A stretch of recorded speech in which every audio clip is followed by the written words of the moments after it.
नमस्ते. आज मी मक्याचे लाडू बनवते. हे मक्याचं पीठ मी दळून आणलं आणि 3 वाट्या मी मक्याचं पीठ घेतलं. 3 वाट्या मक्याचं पीठ घेतलं का 3 वाट्याच दूध घ्यायचं. तर हे दूध तापवून थंड केलेलं आहे, ते आपण पहिलं भिजवून घेऊया.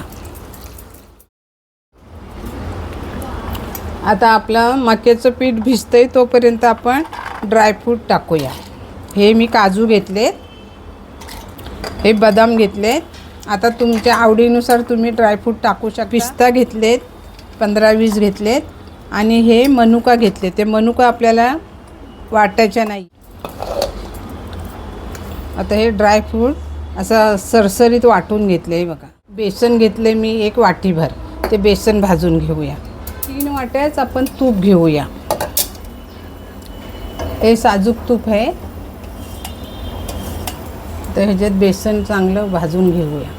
बेसन टाकायचं कारण लाडू खुसखुशीत होतात. आता इकडे पीठ भाजतंय तोपर्यंत आपण इथे मक्याचं पीठ ठेवलं होतं ना दुधामध्ये मिक्स करून, त्याच्यामध्ये ही ड्रायफ्रूट पावडर टाकूया.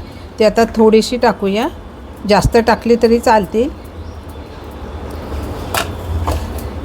ती मिक्स करूया. आता हे सगळं आपल्याला ह्याच्यामध्ये टाकायचं आहे. हे बेसन भाजलं आहे ना, त्याच्यामध्ये टाकायचं आहे. आता हे आपलं सगळं भाजून झालं आहे. रवा पण ह्याचा बघा कसा फुलला आहे, चांगला शिजलेला आहे. आता ह्याच्यामध्ये आपण जेवढं मक्याचं पीठ घेतलं ना तेवढी साखर टाकूया आणि वेलची पावडर.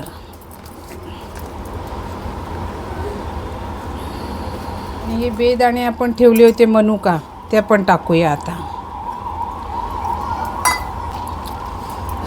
आता ही पिठी साखर, ते सगळं एक जीव करून घेऊया. पळी घ्यायची, नाही तर मोदकाचा साचा पण भेटतो, ह्याचा लाडवाचा साचा पण भेटतो. त्याच्यामध्ये हे असे कुठचंही पीठ असेल तुमचं, कुठचंही, तर हे असं ठेवायचं आणि असे लाडू बनवायचे. तूप तुम्हाला हाताला वाटतंय असं चपचपीत आहे, पण ते आकसून घेईल. मक्याचे लाडू आवडलं तर शेअर करा, लाईक करा आणि सबस्क्राईब करा.